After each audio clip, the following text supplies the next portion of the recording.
Bismillahirrahmanirrahim. Assalamualaikum warahmatullahi wabarakatuh. Alhamdulillahirabbil alamin wassalatu wassalamu ala sayyidil mursalin sayyidina wa habibina wa qaidina wa maulana Muhammad wa ala alihi wa ashabihi ajmain. Subhanaka la ilma lana illa ma 'allamtana innaka antal alimul hakim. Allahumma 'allimna ma yanfa'una wanfa'na bima 'allamtana wazidna ilman yanfa'una birahmatika ya arhamar rahimin. Rabbana shrah lana sudurana wa yassir lana umurana. Allahumma arinal haqqa haqqan warzuqna tiba'ah wa arinal batila batilan warzuqna tinabah wa la taj'alhu multabisan alaina fanadil waj'alna lil muttaqina imama. Allahumma la sahla illa ma ja'altahu sahla wa anta taj'alul hazna idza syi'ta sahla. Amin. Amma ba'd. Qala Allah subhanahu wa ta'ala fil Qur'anil azim. A'udzu billahi minasy syaithanir rajim. Bismillahirrahmanirrahim. وجاء من أقصى المدينة رجل يسعى قال يا قوم اتبعوا المرسلين صدق الله العظيم. Alhamdulillah wassalatu wassalamu ala Rasulillah. Kita mengucapkan tahmid sebagai tanda kesyukuran kita kepada Allah Subhanahu wa taala. Karena dengan perkenannya juga kita boleh berjumpa kembali di tempat yang mulia ini pada waktu yang penuh rahmat, yang penuh berkat. Mudah-mudahan dengan niat kita yang ikhlas dan amal ibadah kita walaupun sedikit tapi berterusan akan menjadi sebab untuk kita mendapatkan keridhaan Allah Subhanahu wa taala, mendapatkan rahmat dan berkatnya di dunia dan di akhirat kelak, sehingga kita boleh berjumpa dengan Nabi kita Muhammad sallallahu alaihi wasallam, para nabi, para rasul, para sahabat, dan juga orang-orang soleh, insyaallah. Pada malam hari ini kita akan tadabbur menghayati satu ayat daripada surah Yasin yang biasa kita baca dalam tahlil kita kah, dalam bacaan surah Yasin kita, yaitu ayat 20. Biasa kita baca yang firman Allah Subhanahu wa taala berbunyi, a'udzubillahi minasyaitonir rajim. Wa jaa'a min aqsal madinati rajulun yas'a qala ya qaumi ittabi'ul mursalin. Hafallah kita itu karena biasa kita membacanya.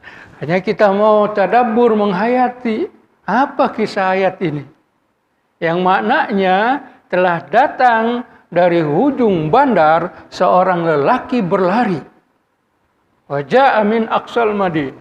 Misalnya di sini Sungai Hancing. Dari ujung Sungai Hancing di mana? Misalnya Manggis. Oh, dari sana datang ke masjid. Lari. Yas'a. Kemudian dia berkata kepada kaumnya, wahai kaumku, ittabi'ul mursalin. Ikutilah para nabi, para rasul tersebut. Kenapa dia lari? Apa kisahnya? Kita baca dari surah Yasin. Surah Yasin ini termasuk surah-surah yang sering kita baca. Bahkan ia disebutkan dalam sebuah hadis, surah Yasin ini sebagai jantungnya Al-Quran. Ya, Al-Quran ini bergerak, darah pergi ke seluruh badan, ke seluruh Al-Quran yang ada, Al-Quran menjadi hidup, yaitu dengan surah Yasin. Yang kita fadilahnya sangat banyak. Banyak surah-surah yang biasa kita baca, sebutnya masuk dalam ayat-ayat lazim. Surah Yasin kah, surah Al-Mulk kah, Tabarak, yang dikatakan ada 30 ayat di dalam Al-Quran. Kalau membacanya seseorang mukmin muslim tersebut, maka dia akan menjadi pemberi syafaat di alam kubur. Membaca surah Mulk 30 ayat saja. Maka ia akan memberi syafaat kepada kita. Dan itu yang diamalkan oleh Rasulullah sallallahu alaihi wasallam setiap malam. Ya, kita lihat di sini ayat ini, wajah min aqsal Madinah. Datang dari hujung bandar seorang lelaki yang datang dengan berlari. Mereka didatangi oleh lelaki tersebut agar mereka kaum tersebut beriman kepada para rasul, mengikuti para rasul. Jadi dari mana kisahnya? Nah, dari mana kisahnya? Kisahnya ini adalah dari ayat sebelumnya, ayat nomor 13. Ayat nomor 13. Ayat nomor 13 ada menyatakan, A'udzubillahi minasyaitonirrajim, wadrib lahum masalan ashabal qaryah ija'ahal mursalun. Kisahnya dari situ. Kisahnya dari ayat nomor 13 sampai kepada ayat nomor 20 yang kita baca di sini. Apa yang berlaku? Karena kisah ini diperintahkan oleh Allah Subhanahu wa taala untuk menceritakannya kepada Quraisy. Karena Quraisy tidak mau menerima Rasulullah sallallahu alaihi wasallam. Sesiapa yang tidak mau menerima para rasul, nanti kisahnya akan berlaku seperti yang diceritakan dari ayat 13 tersebut. Ya. Kayak di sini dikatakan bahwa Rasulullah Shallallahu Alaihi Wasallam membaca surah Yasin ini untuk memberitahukan kepada orang-orang Quraisy, beritakan kepada mereka satu perumpamaan, satu kisah perumpamaan yang berlaku kepada ashab al-qaryah. Ashaba al-qaryah, penghuni suatu negeri. Penghuni suatu negeri di mana datang ke negeri itu adalah para rasul. Ja'ahal mursalun. Jadi para nabi, ada beberapa orang nabi yang datang ke negeri tersebut. Sebagaimana kita maklumi bahwa Allah Subhanahu wa taala mengutus para nabi dan rasul tersebut kadang-kadang satu orang untuk satu kaum. Kadang-kadang dalam satu kaum tersebut, satu tempat, di tempat lain juga dikirim seorang rasul. Kadang-kadang dalam satu kaum tersebut diutus beberapa orang rasul. Itu semuanya ada, kisah-kisahnya ada semua. Nah, salah satunya yang di sini. Jadi diutus kepada negeri ini 3 orang rasul. 3 orang rasul yang mana kita tahu baca kisahnya. Kisahnya daripada ayat-ayat ini. Dikatakan bahwa ayat ini ditujukan ashabal qaryah, penghuni negeri tersebut, yaitu diriwayatkan sebagai negeri Antioquia. Negeri Antioquia. Antioquia ini di mana? Di Turki bagian selatan. Ya, Turki dengan Syria perbatasan itu ada satu negeri namanya Antioquia. Negeri Antioquia. Jadi diutus ke negeri tersebut karena negeri tersebut telah membuat suatu perbuatan syirik dan juga perbuatan dosa di antara mereka, maka perlu mereka diluruskan semula, diutuslah 3 orang rasul. 3 orang rasul ini dikatakan bernama Shadiq, Soduk, dan Syarlum. 3 orang. Shadiq, Soduk, dan Syarlum. 3 orang. Tapi pertama yang diutus hanya 2 orang. Di dalam ayatnya di sana katakan di sana berkaitan dengan 2 orang saja, isnaini diutus pertamanya, yaitu Shadiq dan Soduk. Ketika mereka tidak beriman kepada kedua-duanya, akhirnya diutuslah yang ketiga, Syarlum. Walaupun dalam riwayat ada yang mengatakan bahwa 2 orang yang pertama, Nabi dan Rasul tersebut, bernama Yohana dan Paulus.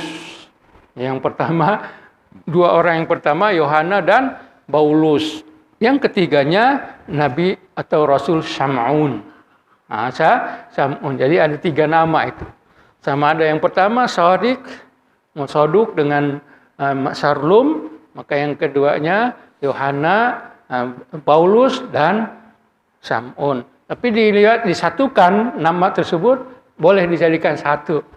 Karena yang satu ini bahasa Ibrani, yang satu bahasa Arab. Yang satu bahasa Arab. Shadiq, Soduk, itu bahasa Arab. Yohana, Paulus, itu bahasa Ibrani. Makanya bolehlah namanya 2. Artinya 3 orang diutus ke negeri tersebut, yang mana mereka telah menyembah selain daripada Allah Subhanahu wa taala. Maka diutuslah kepada mereka tersebut. Tetapi mereka tidak mau menerima. Sebagaimana cerita-cerita para nabi dan rasul. Kaumnya menolak para nabi. Bahkan mereka akan lanarjumannakum. Kan di ayat yang mengatakan la illam tantahu lanarjumannakum. Kalau kalian tidak berhenti daripada menyuruh kami untuk menyembah selain apa yang kami sedang sembah, yaitu menyembah Allah Subhanahu wa taala, kamu menyuruh kami menyembah Allah, maka akan kami rajam kalian. Lanarjumannakum. Kami akan rajam kalian, yaitu dihukum mati dengan dilempari batu.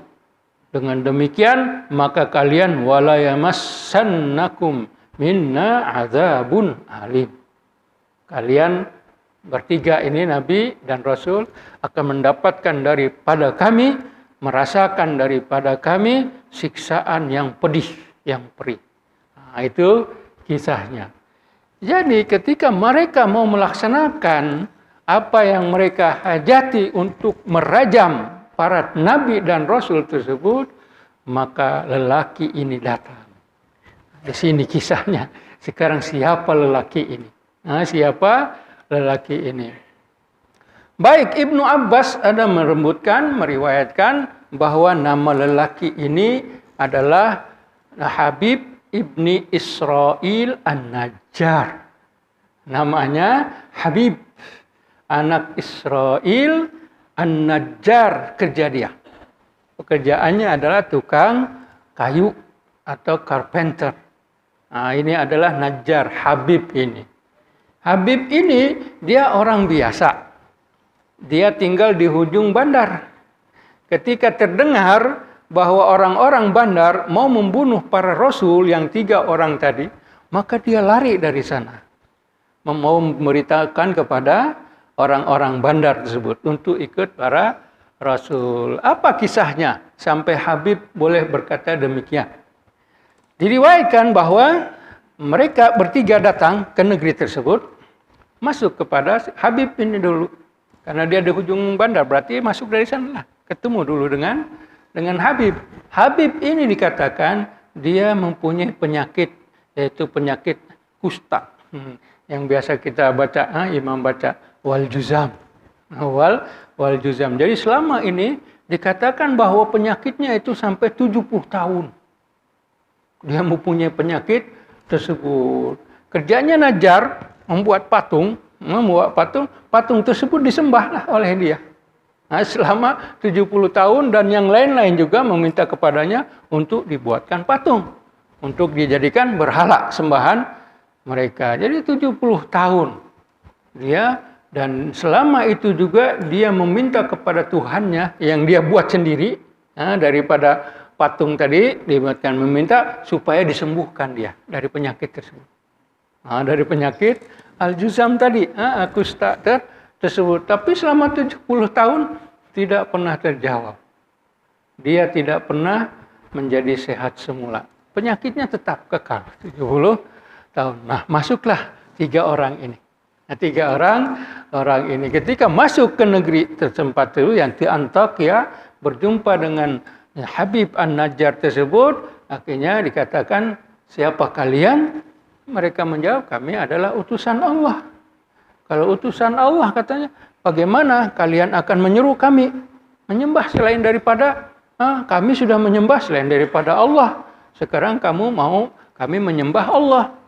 Ya, sekarang apa yang kalian punya supaya kami mempercayainya? Tetapi di sini siapa? Habib dulu. Habib ibni Israil tersebut. Kata mereka bahwa Tuhan kami ini adalah Maha Kuasa. Dia boleh melakukan apa saja. Kalau kami mau mendoakan engkau yang sedang sakit, maka kalau dia menghendaki engkau akan sembuh. Akhirnya Habib berasa heran. Saya menyembah berhala ini 70 tahun. Saya minta kepada dia, tapi tidak pernah sembuh. Sekarang engkau mendakwa, saya minta saja begitu, saya sembuh. Tidak mungkin, katanya. 70 tahun, hanya ghadatin wahidah, kata dia. Sehari saja satu saat kamu berdoa, akhirnya saya sembuh. No way, tidak mungkin. Kata siapa? Kata si Habib ini. Kalau begitu, oke lah. Kalau kamu mau begitu, kami akan mendoakan kau. Maka didoakan. Nah, didoakan Habib tersebut supaya dia disembuhkan daripada penyakitnya tersebut. Berdoalah para rasul tadi, dan selepas itu sembuh. Sembuh siapa? Si Habib tersebut. Sembuh seperti sedia kala, tidak ada penyakit. Tidak ada penyakitnya. Itulah si Habib tahu akhirnya memang 3 orang ini adalah para rasul, utusan Allah Subhanahu wa taala, maka dia percaya kepada para nabi ini, para rasul tersebut. Akhirnya siapa Habib tersebut selepas sembuh, dia bekerja seperti biasa lagi, bukan karena najarnya saja, dia boleh bekerja macam-macam dalam pekerjaannya tersebut. Akhirnya setiap kasab waktu petang, hasil dia punya kerja hari itu, maka dibagi 2. Separuh disedekahkan, separuh untuk keluarganya. Itulah akhirnya perbuatan Habib tersebut. Yang dilakukan. Dikatakan di sini, Ibnu Abbas mengatakan bahwa Habib ini adalah salah seorang yang beriman kepada Rasulullah Shallallahu Alaihi Wasallam 600 tahun sebelum Nabi diutus. Kan kita sebut Nabi ini Rasul di mana diutus ke Antioquia. Mereka ini dikatakan utusan daripada Nabi Isa. Nabi Isa. Jadi Nabi Isa kan kita tahu sampai 33 Masehi. Sampai 33 Masehi. Kemudian Rasulullah Shallallahu Alaihi Wasallam diputrakan pada tahun 570 dan diangkat Nabi pada tahun 610 Masehi. Artinya 600. Makanya Ibnu Abbas berkata, Habib ini dia adalah salah seorang daripada beberapa orang yang sudah percaya kepada Nabi Muhammad, yang akan datang bahwa Nabi Muhammad adalah Rasul. Habib. Ini namanya Habib An-Najjar. Yang ini, orang lelaki ini. Wajah Amin Aqsal Madinah. Dia termasuk. Karena kita pernah sebut juga, orang yang pertama yang kita lihat percaya kepada Nabi Muhammad adalah Raja Tuba. Raja Tuba Al-Akbar. Raja Yaman yang pertama. Yang nama sebutnya Abu Quraib. Abu Quraib itu Tuba, itu raja iman itu 700 tahun. Maknanya 100 tahun. 100 tahun sebelum Masehi. Dia yang pertama sekali iman kepada Rasulullah Shallallahu Alaihi Wasallam sehingga dia menulis surat. Surat itu dijaga oleh ahli Madinah yang keturunan 40 orang ulama yang ditinggalkan di Madinah oleh raja ini. Karena raja menunggu setahun, mana orang ini belum datang. Karena Nabi Muhammad kan datangnya itu 700 tahun lagi. Katanya kalau begitu aku tidak boleh tinggal di sini terus. Aku mempunyai kerajaan, pergi ke sana ke kemari. Sekarang maka ditulis oleh siapa? Oleh Raja Tuba ini. Aku Tuba, engkau menyaksikan engkau wahai Ahmad bahwa engkau adalah Rasulullah Shallallahu Alaihi Wasallam. Seandainya aku berjumpa dengan engkau, maka aku akan membela kamu dan aku menjadi sebagai pembela kamu yang setia. Itu dalam tulisan. Dijaga tulisan tersebut sampai nanti ketika Rasulullah diutus masuk ke Madinah, itu surat diberikan kepada Rasulullah Shallallahu Alaihi Wasallam oleh keturunan Tuba. Keturunan dari 40 ulama yang bersama Tuba. Itu satu kisah. Begitu juga kalau kita lihat Waraqah ibn Naufal kan. Waraqah ibn Naufal percaya kepada Rasulullah sebelum kita melihat Rasulullah Shallallahu Alaihi Wasallam berdakwah. Ketika diberitahukan oleh Rasulullah berkaitan dengan perjumpaannya dengan malaikat Jibril, Waraqah langsung beriman bahwa ini adalah Rasulullah Shallallahu Alaihi Wasallam. Makanya dia pertama beriman. Jadi banyak orang sebelum Nabi Muhammad diutus sudah ada orang-orang yang beriman kepada Nabi Muhammad Shallallahu Alaihi Wasallam. Begitu juga kisah Amir orang Yaman dengan istrinya. Amir dengan istrinya, dia ini sehari diputrakan Rasulullah Shallallahu Alaihi Wasallam melihat tanda bintang turun di Mekah, dia berada di Yaman. Malam-malam biasa nampak ada cahaya yang turun. Akhirnya dia tahu, siapa yang turun tersebut dalam kisahnya yang agak lama, yang agak panjang, akhirnya dia pergi ke Mekah. Sampai di Mekah, dia mau berjumpa dengan Nabi Muhammad yang masih damit, baru diputrakan tersebut. Akhirnya 2 kali mau berjumpa dengan Nabi, yang kali keduanya dicium kaki Nabi Muhammad yang masih kecil, menyaksikan bahwa ini adalah Rasulullah. Selepas itu dia meninggal dunia. Nah, berarti di sini kita lihat orang-orang terdahulu beriman kepada Rasulullah Sallallahu Alaihi Wasallam. Nah, termasuk ini, termasuk Habib ibn Israil An-Najjar, Habib Israil bin An-Najjar. Jadi dialah datang. Ketika datang, karena kaumnya akan membunuh para nabi tadi. Mereka sudah sepakat bahwa mereka akan membunuh para nabi yang diutus untuk mengembalikan mereka kepada jalan yang lurus, jalan Allah Subhanahu wa taala, beriman kepada Allah Subhanahu wa taala dan juga hari kiamat. Mereka dipanggil. Nah, ketika itulah maka lari si Habib ini. Yang mana Habib kita sudah sebutkan tadi imannya. Dia disembuhkan. Disembuhkan dengan doa daripada 3 orang Rasul tersebut. Nah, yang disebutnya dalam ayat sebelumnya ada di sana, id arsalna ilaihim musnaini. Beritakan kepada mereka, yaitu orang-orang Quraisy, tentang apa yang terjadi kepada satu negeri. Nah, negeri tersebut telah kami utus kepada mereka 2 orang nabi, isnaini fakazzabuhuma. Negeri tersebut mendustakan kedua-duanya. Fa'azzazna bisalisin. Kami kuatkan kedua-duanya karena telah didustakan oleh penduduk tersebut, bisalisin, dengan yang ketiga. Maka semuanya berkata, inna ilaikum mursalun. Kami adalah utusan Allah Subhanahu wa taala untuk mengembalikan. Nah, ini yang mereka tidak mau. Utusan rejam. Kita bunuh mereka. Akhirnya ja'a min asal Madinah. Siapa? Habib ini. Kata Habib kepada mereka, ittabi'ul mursalin. Ikutilah para rasul. Ittabi'u al-mursalin. Yang mana mereka ini adalah ittabi'u ma la yas'alukum ajran wa hum muhtadun. Tanyakan kepada mereka, apa tujuan mereka ini menyeru kalian untuk menyembah Allah? Menyeru kalian untuk kembali kepada jalan yang lurus. Apa tujuan mereka? Apakah tujuan mereka itu untuk mendapatkan harta, untuk mendapatkan upah, atau yang lain?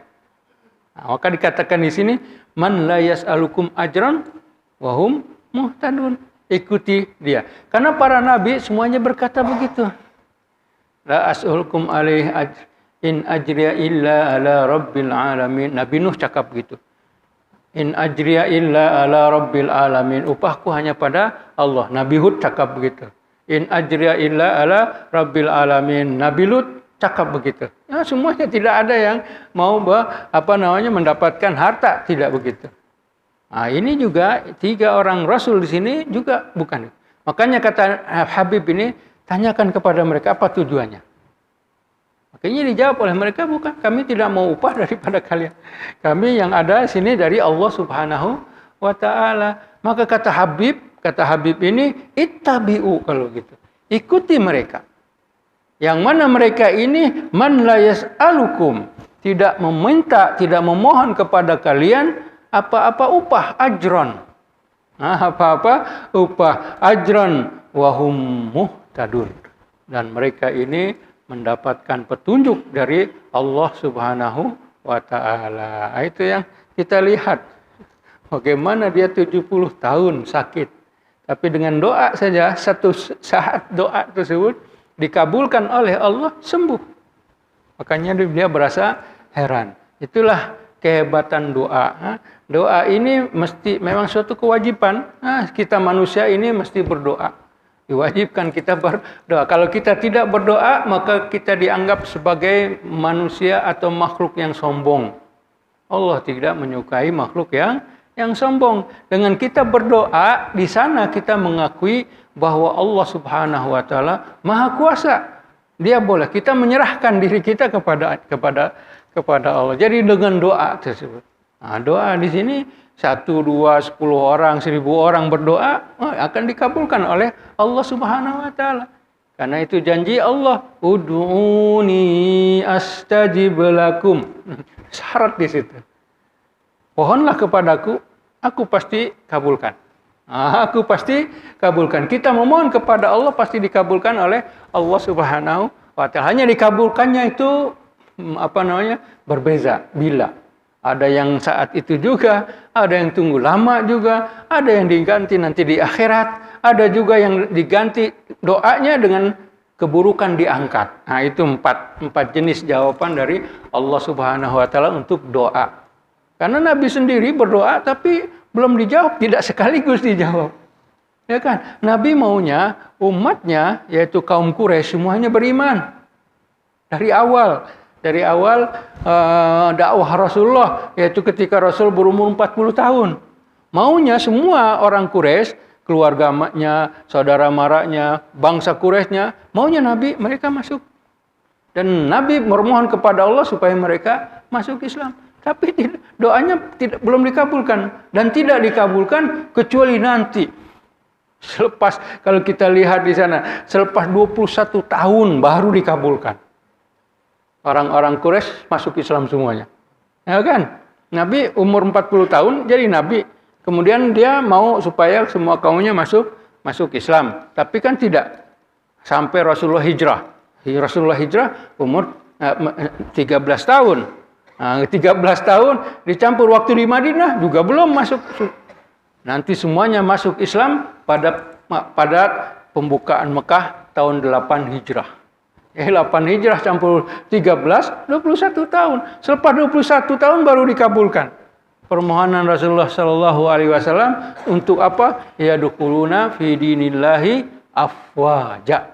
Mereka masuk ke dalam agama Allah secara berbondong-bondong. Itu sesudah berapa puluh tahun baru dikabulkan oleh Allah Subhanahu wa taala. Jadi Najjar 40 tahun dia berdoa kepada berhala. Tapi dimintakan oleh siapa? Oleh para nabi tadi. Saat itu juga dia mendapatkan kesembuhan. Seperti Nabi Soleh. Nabi Soleh juga diminta oleh kaumnya agar dikeluarkan dari batu seekor unta betina yang besar yang mengandung dari batu yang mereka mau tunjuk. Bukan dari mana-mana batu. Karena di bukit, di kawasan Madain itu di bukit, katanya mereka keluarkan dari batu ini. Jadi bukan dari mana-mana batu. Jadi telah ditentukan. Sembahyang Nabi Soleh, ya Allah, apa yang mereka maukan, sorong keluarkan dari batu. Keluar dari sana, bergerak. Ketika itu juga, mananya boleh. Jadi Allah Subhanahu wa taala maha berkuasa. Jadi Habib tadi satu saat hanya dengan para nabi dan rasul tersebut akhirnya dia sembuhkan. Maka dari itu dia beriman. Kepada Habib, kepada para nabi tersebut. Makanya dia berkata, wa ma liya la a'budul ladzi fatarani wa ilaihi turja'un. Ini ucapan Habib kita. Mengapa aku tidak menyembah siapa yang telah menciptakan aku? Fatarani. Dia telah menciptakan aku. Siapa? Allah Subhanahu wa taala. Di sini ada keindahan bahasa. Di dalam ayat ini, yaitu ceritanya tentang diri sendiri, tetapi selepas itu diarahkan kepada lawan bicara. Fatarani, dia menciptakan aku, tapi wa ilaihi turja'un, kalian akan kembali kepadanya. Cerita tentang saya, tapi kenapa jadi kepada yang diajak bicara? Di sini ada keindahannya. Fatarani wa ilaihi turja'un. Dia yang telah menciptakan aku, tetapi kalian akan kembali kepadanya. Di sini kuat. Maka dari itu sesudah itu attakhidhu min dunihi alihah yuridnir rahmanu bidurrin la tughni anhum syafa'atuhum. Seandainya apakah aku akan menyembah selain daripada Allah Subhanahu wa taala Tuhan-Tuhan?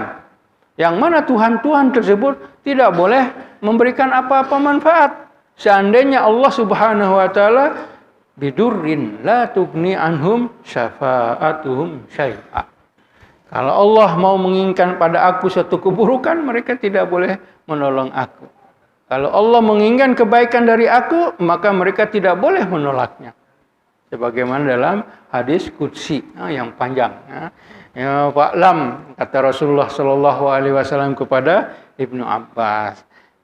In ta'matul insu wal jin, seandainya manusia dan jin semuanya berkumpul, mereka mau memudaratkan engkau, tidak akan berlaku kecuali dengan izin Allah Subhanahu wa taala. Inna yansikum wa jinnikum, kalau ada semua jin dan semua manusia bersatu di satu tempat, mereka semua mau memberi manfaat kepada engkau, engkau tidak akan mendapatkan manfaat tersebut kecuali dibenarkan oleh Allah Subhanahu wa taala. Najar begitu dia cakap. Ya, semuanya kalau Allah kehendaki tidak akan semuanya akan berlaku atau ditolak. Syafa'atum syai'in wala yunfi. Inni idzan lafi dhalalim mubin. Kalau aku menyembah selain daripada Allah, maka aku akan termasuk orang yang sesat. Maka dari itu dia pun dibunuh. Dia pun dibunuh. Maka ketika dibunuh dikatakan kepada Habib, qila dkhulil jannah. Masuklah engkau ke dalam surga. Karena dalam riwayat ini masuk ke dalam surga terus. Ketika itu selepas dibunuh, Habib ini dimasukkan ke dalam surga oleh Allah Subhanahu wa taala. Tapi dalam surga dia mengatakan, ya laita qaumi ya'lamun. Berharap supaya kaumnya mereka tahu. Dengan demikian mereka boleh bersama dengan Habib di surga. Tetapi Allah akhirnya menghukum mereka karena mereka telah membunuh 4 orang. Para rasul yang 3 dicampur dengan Habib, orang yang soleh. Itulah cerita siapa waja'a min aqsal Madinah, yang datang lari dari ujung bandar tersebut, yaitu Habib An-Najjar, seorang yang soleh. Mudah-mudahan kita mendapatkan iktibar dari apa yang kita baca. Wallahu akbar.